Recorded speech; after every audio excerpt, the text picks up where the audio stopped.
Hey folks, this is Adam, and today we're looking at the Lenru A10 wireless Bluetooth speaker. Now what's so special about this? It's that you can hook up two of these Bluetooth to pretty much any Bluetooth device that's like your phone, for example. So how do you hook up both speakers? Now first off, you're gonna find the M button on the top and you're gonna hit it twice. In doing that, you're gonna hear it power up. Go into the settings, find Bluetooth, and look for the A10. Connect both A10 devices. Then all you have to do is start playing music and you hear both going at the same time. So it's super simple. Now on top of that, just press quickly on these buttons to change the volume up and down, or long for song up and down. Really simple, really smart, really sophisticated. Go ahead and pick one up for yourself.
Going over the physical features, the unit is quite portable with smooth edges, making this easy to toss around and stow away in a tight bag.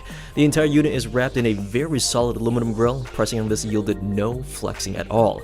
Now there's two drivers that I can see on the front here, but there's nothing on the rear despite again being wrapped all the way around in aluminum, and no sound comes out the rear just to clear that up. Now on the bottom and the top is a matte finish which looks simple yet classy.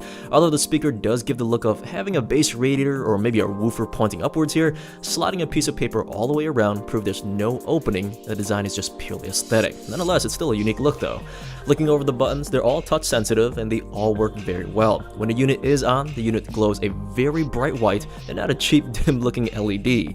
The top left is your mode selector to enable Bluetooth, switch to the 3.5mm physical cord, or use a micro SD card slot, which I'll show you later. Now the right is pause and play with disconnecting the speaker if you use this as a speaker phone. And the bottom two are for skipping songs left and right, and that blue ring in the middle here is also touch sensitive. It's a volume dial which worked perfectly fine. Just rotate your finger here.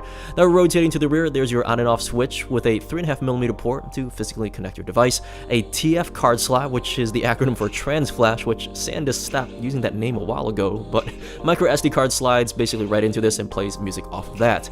And last is a micro USB port for charging the device. Now there's no wall adapter, so you do have to use an existing USB port like on a computer or maybe a power bank. And last, there is a tiny LED under that indicates if the unit is being charged or basically if it's full. Now one issue, the light is very small. When the cord is plugged in, it does block the light, so checking it's somewhat of a slight nuisance though. Now regarding battery life, the soundbox is claiming up to 12 hours of battery life in general. Like all my Bluetooth speakers I test, I did leave this on at 50% volume from a full battery to dead, and I personally achieved 14 hours and then I just stopped. Now regarding range, I did walk from one side of the house to the other, went downstairs, and had the signal pass through several walls with my Samsung S7, and no problems at all. That's about 40 linear feet. So other than that, the speaker doesn't have all the bells and whistles like NFC or being waterproof or offering bass boost, but the build quality and the aesthetic so far I'm really enjoying.